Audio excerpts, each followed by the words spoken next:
good piece of trivia here. This is animal related.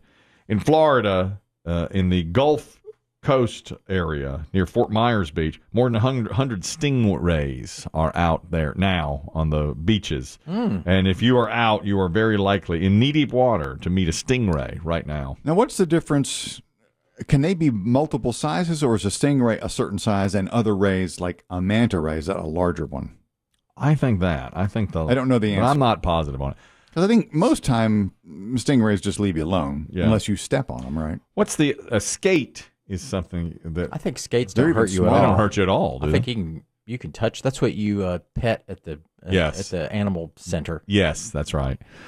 Somebody said that my son could work at it's called the Science Center. Yeah, and they have skates and so forth. And my wife, she put the kibosh on that because she was afraid he would kill a seal.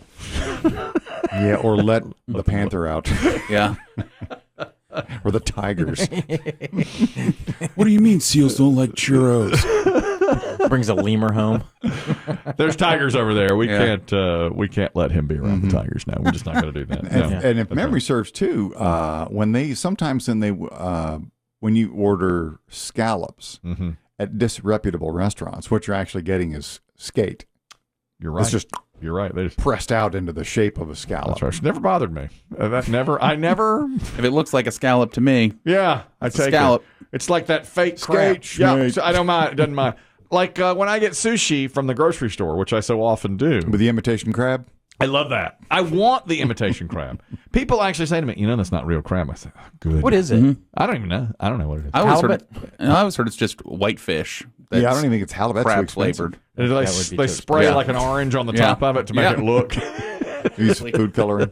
Dead serious, yes. I love it. Whatever that fake crab is, whiting. Yes, I'll take it. Whatever it is, I just love it. Grocery store sushi to me is the best. That's my. Well, when you don't have anything to compare it to. That's my favorite thing. Is grocery store better sushi. Than gas station sushi. Well, 6 won't have to flip a coin. It's all about convenience. Does Sheets have sushi?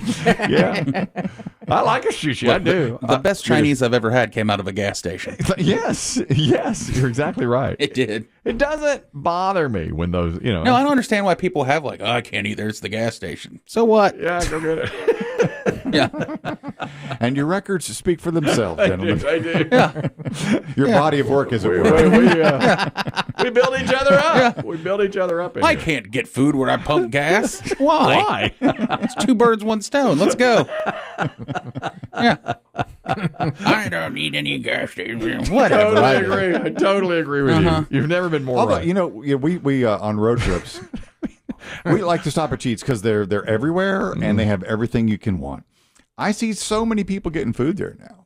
Oh, yeah. It is a restaurant. And at the Wawas, people get food there all the time. That's legendary. Let me tell you this. Yeah. Wawa has some of the best food you'll ever have. Oh, it's legendary. Yeah. And Florida, it is great in Florida because they'll bring it out to your pump. I have been pumping gas and then come up and be like, order 15. Okay. Bing. See, and I think that you all told me. I said when gas stations started letting you pay at the pump, which is now, 25 years ago, I thought they'd lose business because 100% of the people used to have to go inside to pay, so you'd buy something there. I do think they had to up their game with food, and those that have done it, Wawa and Sheets, and that Buc-ee's in Texas. Okay, they fare really well. There was an interesting article. Funny you mentioned that it was on CNN over the weekend, and it was talking about there are 2 states, of course, in the union where you still are not allowed to pump gas. There are a few exceptions, but they're Oregon and New Jersey. And apparently in Oregon, the sentiment is shifting. People are like, hey, let us pump our gas. If you live in a rural part of Oregon, and there's plenty of it, you can pump your gas. Okay. But in Portland, you're not getting out of your car. All right.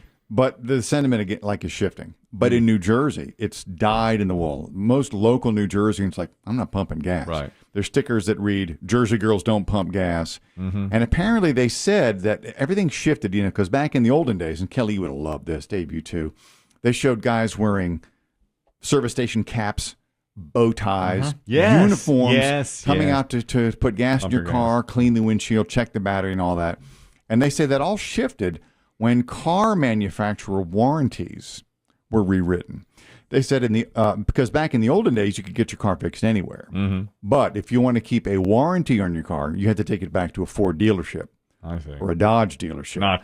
So they didn't make any money fixing cars. So they said, well, what do we do? Let's start selling cigarettes. And candy really? That's when they started doing that. That's when the shifts began. And did away with people pumping your gas. They don't have to pay anybody now to pump your gas, of course. Yeah. I was going to say, because I've driven through New Jersey, and you try to pump your own gas. It's not a guy in a nice, clean, bow-tied jumpsuit. Hey, yo, what are you doing? Right. Yeah, I mean, you get yelled at. Yeah, we visited Oregon in, 2011. And we stopped, I think we landed in Portland, rented a car, and headed out to the wine country, and we stopped to get gas, and I got out, and some guy, like Biggie said, he looked like he'd been thrown out of a Limp Bizkit concert. Said, get back in your car, sir. Yeah. And he could tell that we were tourists because we gotten out of the car, and B, we tipped him. And I'm sure all the travelers are like, do we tip? Oh, I know. Who knows? How do you don't know what the rules are? I handed the guy a tip, too, because I thought that's what I had to do, and he just goes, okay. Yeah. They must love it. Love it. Not even a thank you, just okay. They don't know. Yeah, we don't know. I'm sure the locals are like, beat it. Of course. Put my gas in. That's right. Well, the story in the Demm report is about a bear, and this is a trivia question. We'll use it for tough-ass trivia in weeks to come. All right. What do you call a group of stingrays? There's 100 stingrays. Okay, like a flock of birds. Yes, flock of birds. Flock of seagulls. Right. So what do you call a murder of crows? A group of stingrays is called... I'll tell you this. It starts with the letter F. F. So it's not a school. After they sting you, there's F and race. F. And that's what killed the... fan. No. Good guess. That's what killed the crocodile hunter, right? Yeah. Sorry, I didn't mean to say crocodile hunter. It's a crocodile hunter. I'm off. That's a different movie. I'm totally off my game. Yeah, if you rent crocodile hunter... Rent crocodile hunter, and you're going to get a whole different experience. What the frick? I apologize. His career went down after the death of the crocodile hunter. Yeah. You must be the crocodile hunter. You don't take nothing. Want to go down under? Over there, lady. Are you the crocodile? I am. That's right. I'm deadly. That's not a snake. That looks like a barb. Sting you real good. Crocodile. I don't know. I was thinking a family. A fever. A fever. Who comes up with this? We got a fever of stingrays right now on the shoreline. 5 people have been stung so far in shallow water, and so they had to get everybody. That's where they hang out a lot of times.